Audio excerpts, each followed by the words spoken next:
Vamos abrir as nossas Bíblias em 1 João 3, 1 a 3. Ora, eu faço questão que você venha contar seu testemunho um dia e com o tempo, assim, com a maior detalhamento, eu cheguei a contar aqui, porque o Oswaldo é um caso típico da ciência que não explica, né? Ficou 6 horas, não sei, desacordado não é, né? É o quê? Tem um termo desse aí. Mas ficou 6 horas com eletrocardiograma zero lá, coração parado. A ciência diz que só que são 4 horas, pois está aí o homem das 6 horas. Eu disse, traga os exames médicos, aqui tem um bocado de auditor médico, mas a gente louva a Deus por esse milagre tremendo. 1 João 3, verso 1 a 3. Nós vamos ler essa passagem, ela está na NVI. Glória a Jesus. Vejam, 1 João 2, capítulo 3, verso 1 a 3. 1 João 3, diz assim: vejam como é grande o amor que nos concedeu o Pai, sermos chamados filhos de Deus, o que de fato somos. Por isso o mundo não nos conhece, porque não o conheceu. Amados, agora somos filhos de Deus e ainda não se manifestou o que havemos de ser. Mas sabemos que quando Ele se manifestar, seremos semelhantes a Ele, pois o veremos como Ele é. Todo aquele que nele tem esta esperança, purifica-se a si mesmo, assim como Ele é puro. Amém? Vamos curvar nossa fronte, pedir que o Senhor traga revelação para nós nesse tempinho que a gente vai meditar na palavra. Senhor, a Tua palavra tem poder, nós queremos compreendê-la com revelação. Ajuda-nos a todos nós, a mim, aos Teus filhos que estão aqui, aqueles que nunca entenderam a Tua palavra por uma razão ou por outra. O Senhor pode abrir o entendimento, Senhor, hoje, e se tornarem filhos de Deus. Também aqueles que, porventura, estão em outro caminho. Eu peço que a Tua graça venha restaurar vidas esta noite, em nome de Jesus. Amém e amém. Sendo filho de Deus. Queridos, esta é a mensagem desse texto. Coisa mais maravilhosa, a maior verdade de Deus para nós é que podemos ser filhos de Deus. O texto até começa dizendo, vede que grande amor, que imenso amor nos tem concedido o Pai, a ponto de sermos chamados filhos de Deus. Ora, já seria uma honra enorme ser chamados servos de Deus. Seria uma honra enorme ser chamado povo de Deus. E eu me identifico como discípulo de Jesus. Mesmo assim, não diz assim, é uma honra grande ser chamado servo, é uma honra grande ser chamado povo, é uma honra grande ser discípulo. O texto diz, amados, grande é o amor do Pai para sermos chamados filhos de Deus. Ser chamado filho de Deus é uma coisa grande, maravilhosa. E o texto diz, é tão grande que o mundo não conhece a gente, mas a gente também não sabe o que é isso. O texto continua e diz assim, não se manifestou o que havemos de ser. A gente só sabe o seguinte, quando a gente chega lá, a gente vai ser semelhante a Ele. Agora, o que é, não sei. E logo a seguir, continua no verso 3, quem tem essa esperança tem que fazer alguma coisa.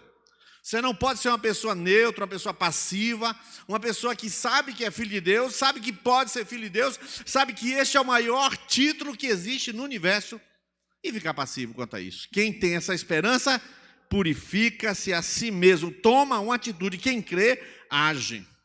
Agora, como é que uma pessoa pode se tornar filho de Deus? A gente sabe que, no sentido geral, quando a gente cuida de alguém, aquela pessoa que a gente cuida é nosso filho, no sentido do afeto e do cuidado. Não digo na questão jurídica, se é adotado, se não é adotado. Eu digo uma pessoa, um passarinho, que foi, meu filho, uma coisa que a gente tem um carinho. Mas João capítulo 1, o Evangelho de João capítulo 1, verso de número 11 a 13, ele tem uma cláusula conhecida por todos, que eu quero apenas ler e fazer algumas digressões sobre isso.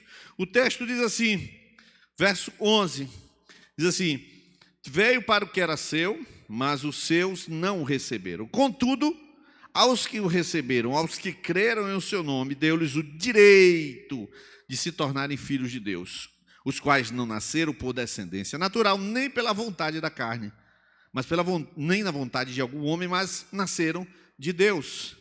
Você observa, quem eram esses seus que Jesus veio? Veio para o que era seu, e os seus não receberam. O que era seu? O povo de Israel era dele, pertencia a Deus. Ora, era povo de Deus, não era filho de Deus, era povo de Deus. E já é uma grande honra ser o povo de Deus escolhido. Mas então Jesus não veio para todo mundo, naquele momento está escrito que ele veio para o que era seu. E os seus não receberam. Ou seja, há uma distorção aqui, uma falta de sintonia. Era um povo tratados como filho, cuidados como filho, mas rejeitaram quem? Rejeitaram o caminho para Deus. A humanidade, desde que se afastou de Deus, está perdida, solta. Ela está num caminho de volta ao paraíso. Esse caminho de volta é o caminho de encontrar-se com Deus. É tanto que a palavra de Deus diz em Gênesis que o Senhor colocou uma espada para que o homem não voltasse, aí fechou o caminho, depois sumiu o Éden. Quando sai do Éden, ele protege o caminho, depois desfaz o Éden e já não se tem retorno a este paraíso, este lugar. Nós estamos buscando um caminho, mas aí, caminho de ser filho de Deus, caminho de ser povo de Deus, caminho para Deus. Mas na hora que vai voltar, o povo rejeita justamente o caminho.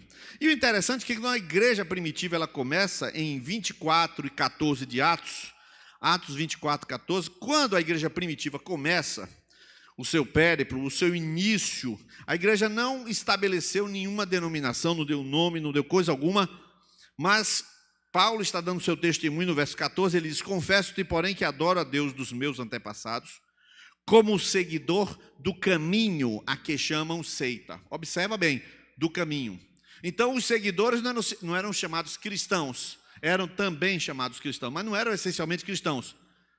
Eles eram os do caminho, nem tinha um nome assim, os cabeludos, os grandões, não, os do caminho. E o que é o caminho então? Quando falava os do caminho, o que é caminho? O caminho é uma seita, seita é uma seita. O que é uma seita? É um conjunto de doutrinas heréticas, ruins, que afastam o homem de Deus. Este caminho. Agora, este caminho aqui, que Paulo está testemunhando, é o caminho de Deus. E eu vou citar aqui, ele vai colocar na tela 4 versículos, eu vou só fazer a citação, de Romanos 3,17. O caminho de Deus, a Bíblia diz lá em Salmo 19, que é perfeito. Mas Romanos 3,17 diz que o caminho do Senhor é o caminho da paz. Já estamos no Novo Testamento aqui. Após a seita do caminho. O que é o caminho? Jesus, eu sou o caminho, a verdade e a vida. Aparentemente eu me afastei um pouco daquele tema inicial que está falando do Filho de Deus. Já já você vai entender.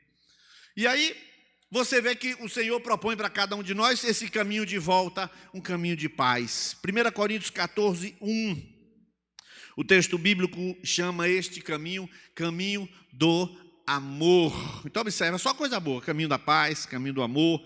2 Pedro 2, verso 2, chama este mesmo caminho que as pessoas chamavam de seita, chama este caminho de caminho da verdade. Será difamado, diz o texto, o caminho da verdade. Então, até agora você tem paz, você tem amor, você tem verdade. E 2 Pedro 2, 21, vai acrescentar um outro elemento, o caminho da justiça.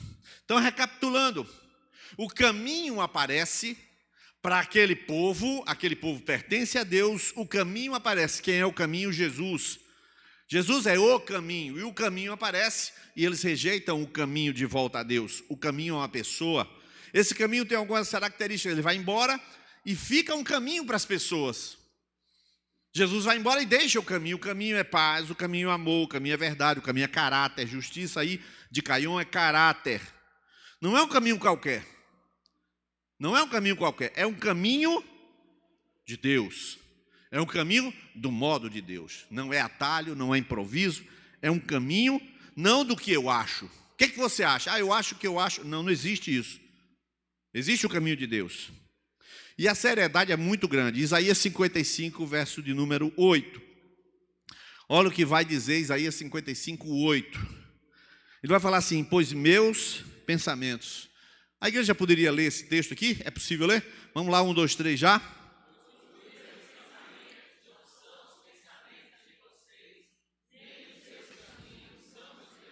Bem claramente, não são os teus caminhos não são os meus. Os seus são de seus, os meus são os meus. Eu não estou entrando nos seus caminhos, vocês aqui entram nos meus caminhos, e os meus não são os seus. Nós temos aqui claramente uma expressão que revela aquele versículo que há o ponto alto dessa palavra curta essa noite, Isaías 53:6. Um texto fortíssimo, um texto de denúncia, um texto que está falando do servo sofredor, ele vai morrer, está dando várias descrições, ele levou sobre si as nossas enfermidades, mas olha o estado e a razão pela qual Jesus aparece. Isaías 53, verso 6, todos nós, tal qual ovelha, nos desviamos, cada um de nós se voltou para o seu próprio caminho. Olha o decreto, olha o estado, olha o vaticínio, olha a situação. Todo mundo se voltou para o seu próprio caminho. No fim das contas, esse é o problema. Cada um ir pelo seu próprio caminho. Cada um andar segundo a sua própria cabeça. E eu pergunto a você, você tem inventado um caminho? Você tem andado pela sua própria razão e inteligência? Porque um aparente sucesso ou um sentimento bom não é garantia de que você está no caminho certo. Não, eu estou me sentindo muito bem. Até interessante que algumas coisas falam assim, como é que está você? Não, eu tenho paz no meu coração. Está tudo bem, eu tenho paz no meu coração. O que é essa paz? Pode ser cocaína. Pode ser vitória do Flamengo. Está com uma paz tremenda. Ele está confundindo tudo? O que é essa paz? Não sei. Pode ser decorrente de uma produção mental. Pode não ser. Mas, na verdade, por quê? O que interessa é em que caminho você está andando.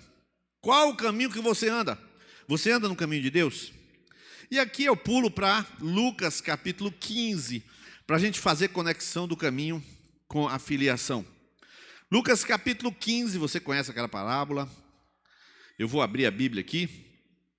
Eu vou ler centralmente o verso 21, mas eu começo dizendo aqui no verso 11, o homem tinha 2 filhos, o mais novo disse a seu pai, pai, quero a minha parte da herança, repartiu a sua propriedade entre eles. Não muito tempo depois, o filho mais novo reuniu tudo que tinha, foi para uma região distante e lá desperdiçou os bens. Você já sabe o resto da parábola. Aquele jovem pegou tudo que tinha ganho do seu pai, era uma herança, na verdade ele recebeu assim, o filho mais velho recebe o dobro de todos os outros. Então você tem 10 filhos, um recebe 50%, e todos os outros recebem os outros 50%. Então divide 50% por 9. Aquele caso ali, então, ele recebeu 1/3 e o mais velho recebeu 2/3. O mais velho recebe o dobro do mais novo. Sempre assim. Então ele pegou 1/3 daquela propriedade do pai, foi embora e ele então dissipou tudo aquilo que ele tinha. E impressionante que aquele desejo de encontrar um caminho próprio. É bem assim que as pessoas fazem hoje. É bem assim que uma pessoa deixa o seu pai, que foi muito duro com ele, e ele sai pelo mundo e ele quer provar para o pai dele que ele é mais capaz do que o pai dele. Eu vi uma história recente que o filho, ele enriqueceu, ele estudou e depois ele chegou para o seu próprio pai e falou assim, olha, eu quero dizer uma coisa para você, eu fiz muito mais do que você. Ele fez tudo aquilo e esticou na cara do pai e foi lá para dizer que tinha feito e conquistado mais do que o pai. Que caminho foi esse? Um caminho de ódio, um caminho de ressentimento, mas foi o caminho. Mas ele conquistou, mas ele buscou, mas ele atropelou gente, mas ele sonegou imposto, mas ele atropelou pessoas. Outros caminhos de fugir da mãe, a mãe muito castradora, a vida no lar muito castradora. Ele fala, rapaz, eu vou fazer isso igual esse rapaz aqui, ó. Eu vou vender tudo, eu vou me embora por aí, eu vou curtir, porque aqui, ó, eu nasci na Assembleia de Deus, nasci, sei lá, na congregação cristã. Minha mãe nunca deixou nem sequer assistir televisão. É o meu caso, viu? Eu nasci num lar que eu não tive televisão nunca. Até hoje meu pai não tem televisão. E pode ter sido um caso de uma pessoa que nasceu, ficou aquele sistema, embora não fui castrado, não é essa questão. Em relação ao relacionamento, a gente foi uma família muito vivencial, muito intensa, muito serva de Deus também, meus pais, mas a verdade é que isso pode gerar um problemão. A pessoa sai aí no mundão e ela quer tirar o atrasado, ela quer conhecer aquilo que não conheceu antes. Ou então ele quer ser rico porque ele passou muita necessidade. Eu já vi pais dizer assim, olha, eu não quero que meu filho passe o que eu passei. Quantas pessoas entram num caminho e o objetivo do caminho é encher a sua vida de bens porque os seus filhos não dar a eles o que ele mesmo não teve. E em relação à disciplina também acontece muito isso. Ele fala, eu é que não vou bater, porque eu que sei o que apanhei. Então ele se arvora num outro caminho, sabe-se lá o motivo. A verdade é que existem caminhos bons, a pessoa quer encontrar um amor verdadeiro, nunca foi amado, nunca teve alguém que lhe compreendeu. Eu quero um amigo, eu quero uma pessoa que me entenda, me compreenda. Ou até eu já vi pessoas que partem para um caminho até de estudo, na faculdade, estudam muito, passam, fazem pós-graduação, aí faz um concurso, passa no concurso, aí pronto, se isola. O negócio é ter uma vida isolada, ter aquela sua atividadezinha isolada, porque o que ele quer é paz de espírito. A casa foi muito perturbada, sei lá o que for. A palavra de Deus diz em Provérbios 4,19, que vai colocar na tela aí, o caminho dos ímpios é como densas trevas, nem sequer sabe onde tropeçam. Esses caminhos que eu citei e tantos outros. Caminhos de coração. Existe o caminho do coração, porque tudo isso que eu falei está dentro do coração.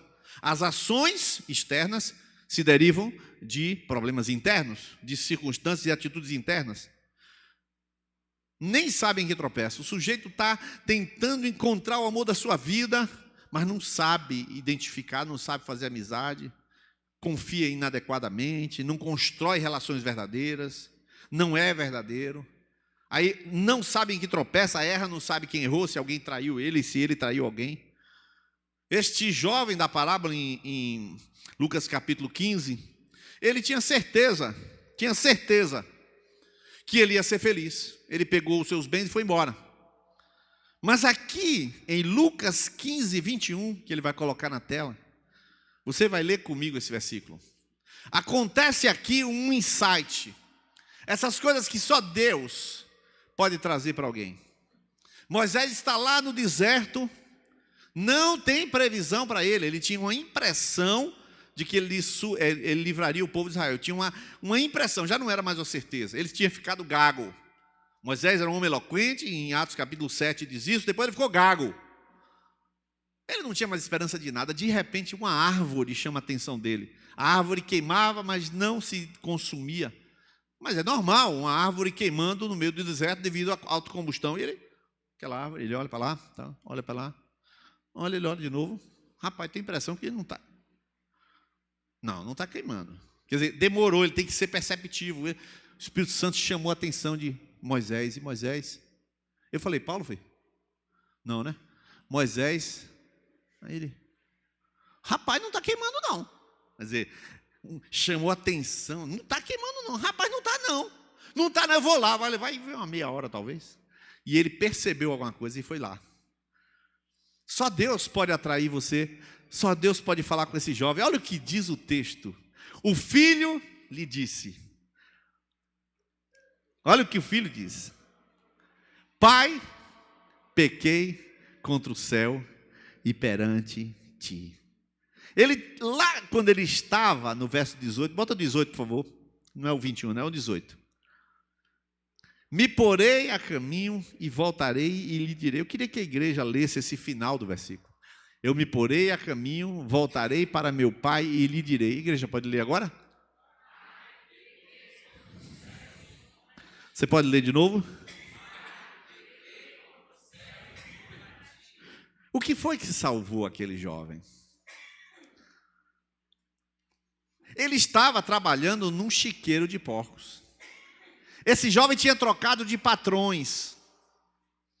Ele tinha saído de um patrão, ia para outro, aquele outro patrão não dava o salário, terminava não pagando, aquele disse, você é fulano de tal, filho, venha cá trabalhar comigo, no final não pagava. Ele trocou de patrões, um patrão, outro patrão, quem sabe, mas ele não podia trocar de pai. Ele não podia dizer, meu patrão, me arranje mais dinheiro. Ele era patrão, não era pai. Meu patrão, me arranje isso, me arranje aquilo. Por fim, no último patrão, me arranje comida, nem que seja de porco, que eu estou com fome. Vai lá, come lá como chama? Os vegetais que o porco come. Vai lá, disputa com o porco alguma coisa. E quando ele está lá, ele lembra o quê? Ele lembra que ele é filho. Ele lembra que ele tem um pai. Ele tinha perdido exatamente o que? Ele tinha perdido a sua identidade. identidade.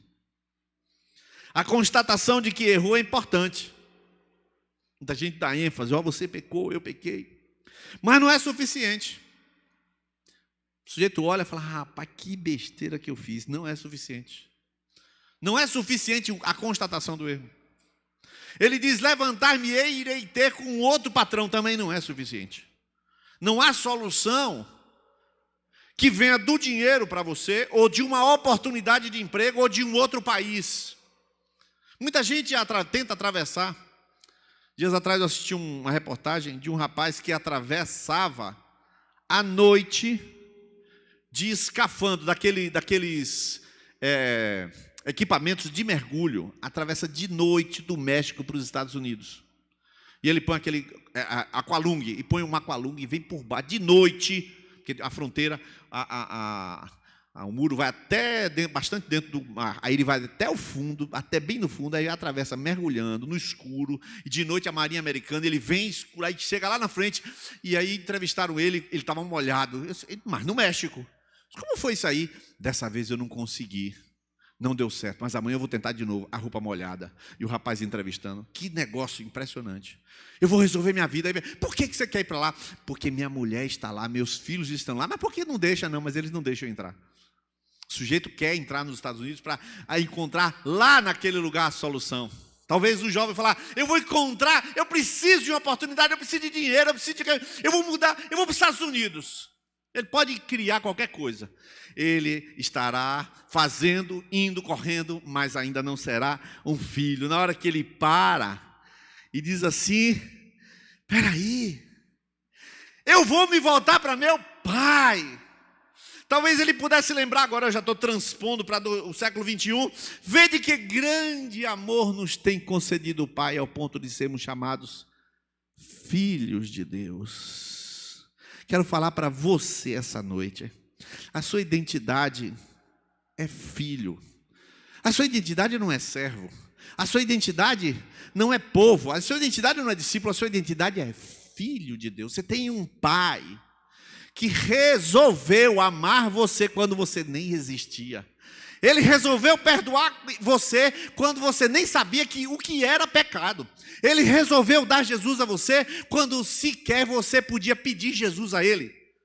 Jesus foi entregue por você, o Pai resolveu amar você sem você ter amado. Romanos 5:8, mas Deus prova o seu amor para conosco, que Cristo morreu por nós. Deus prova, agora prova que amor? O amor de te fazer filho de Deus. Agora a pergunta aqui que agora eu junto as duas partes da palavra, por que você se detém no seu caminho? Por que você acredita que você vai encontrar uma boa solução para a sua vida, para o seu coração?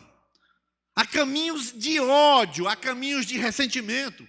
Há pessoas que vivem de igreja em igreja. Há pessoas que querem encontrar o pastor perfeito, a comunidade perfeita. Isto é um caminho do seu coração decepcionado. Você acredita na sua decepção. Você acredita que aquilo que um dia aconteceu poderá se repetir, então você está cheio de defesas. O que significa isso? Isso é seu caminho, não é o caminho de Deus. O caminho de Deus é fazer você um canal de bênção para os outros, não importa o que os outros façam com você. O caminho de Deus é transformar você em uma fonte para os outros, não alguém que precisa do outro para se curar. Não, Jesus cura você essa noite.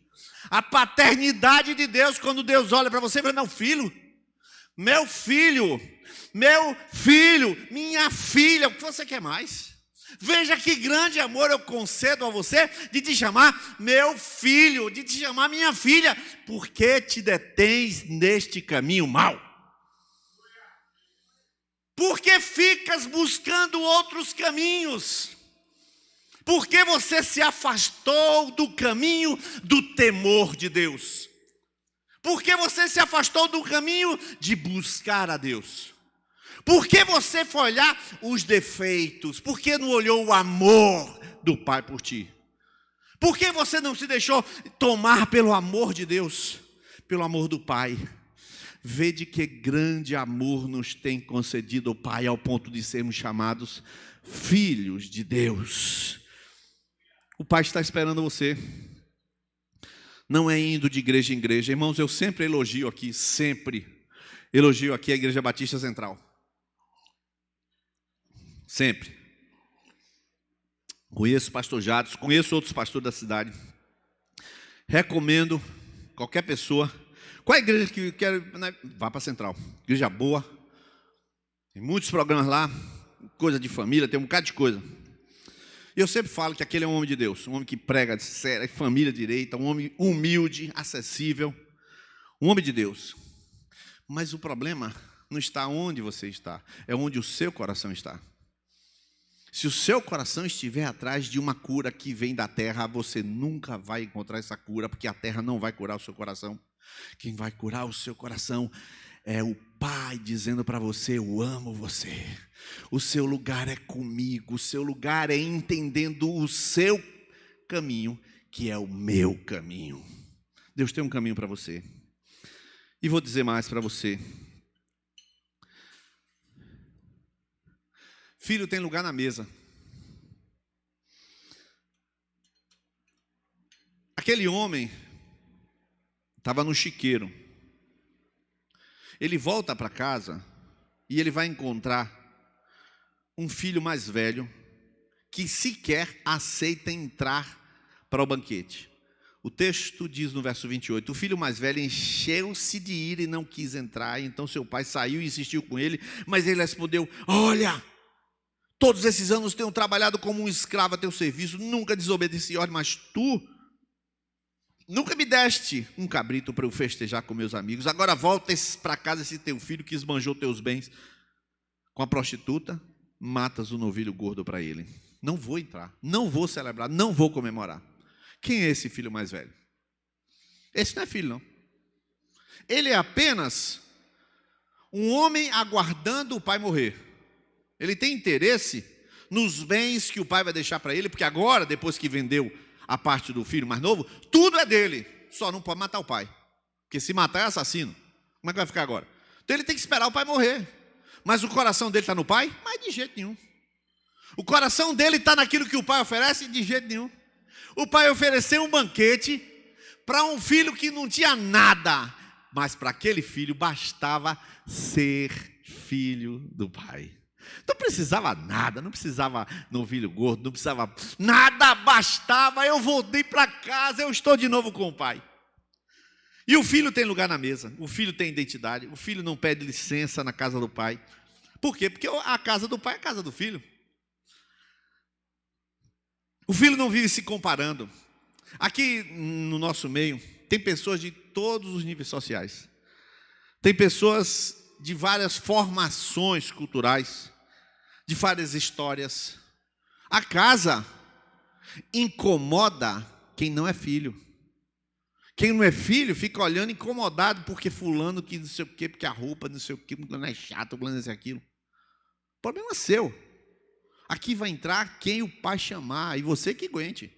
Abra seu coração para Deus transformar você e transformar você em filho. Por quê? Porque a casa não é minha, a casa é dele e daqueles que dizem: tu és o meu pai. Aqueles que se sentem à vontade aqui.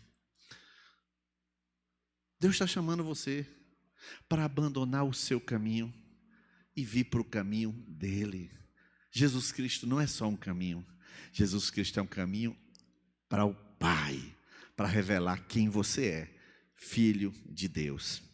Salmo 86, verso 11. Coloca na tela esse texto. Por favor. Diz assim: ensina-me o teu caminho, Senhor, para que eu ande na tua verdade. Dá-me um coração inteiramente fiel, para que eu tema o teu nome. Ensina-me o teu caminho, Senhor, para que eu ande na tua verdade. Dá-me um coração inteiramente fiel, para que eu tema o teu nome. Você se afastou dos caminhos do Senhor por quê? Você olhou para quem? Você se afastou do caminho do temor do Senhor por que motivo? O que foi que o Pai lhe fez? Deixa eu te dizer uma coisa: se você decidir viver uma vida completamente de pecado, o Pai não vai, preste atenção, o Pai não vai pesar a mão sobre você. Como é? Exatamente o que você ouviu. Salmo 32 diz: porque de dia e de noite a tua mão pesava sobre mim. Por que a mão do Senhor pesava sobre o salmista? Porque o salmista não sabia como obter perdão de Deus.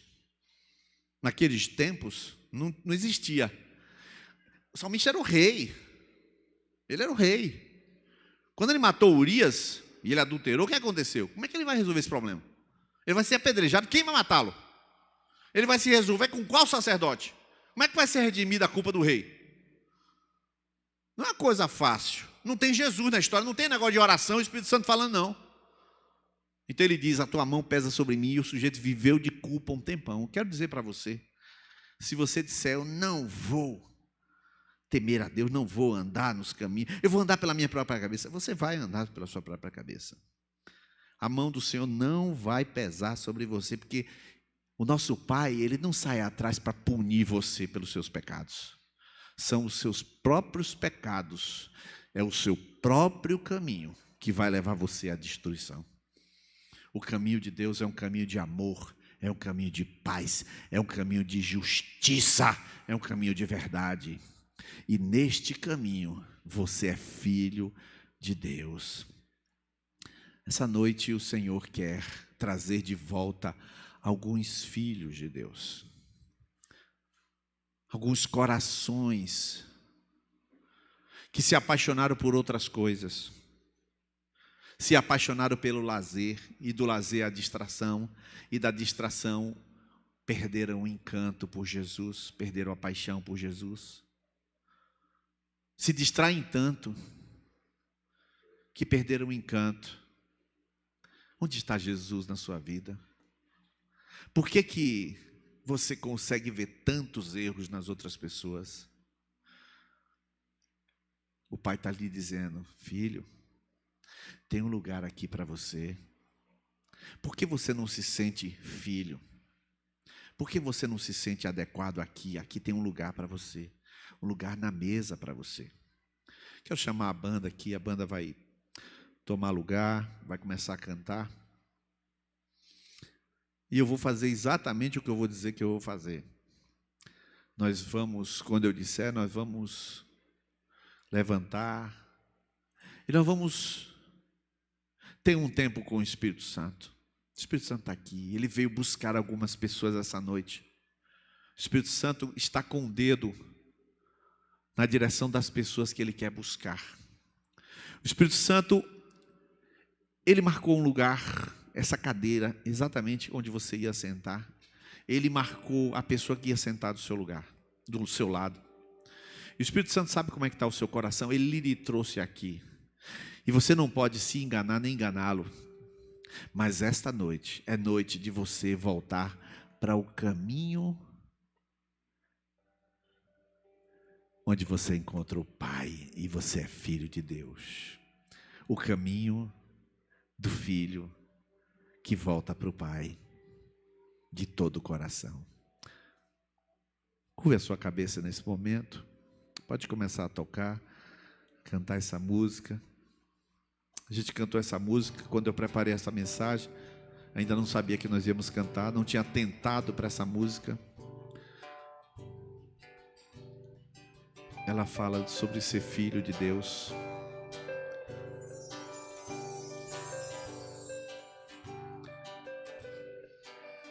Quem sou eu para que o grande Rei me receba assim? Deixa essa música entrar no seu coração. E pedi, ele me encontrou, seu amor por mim.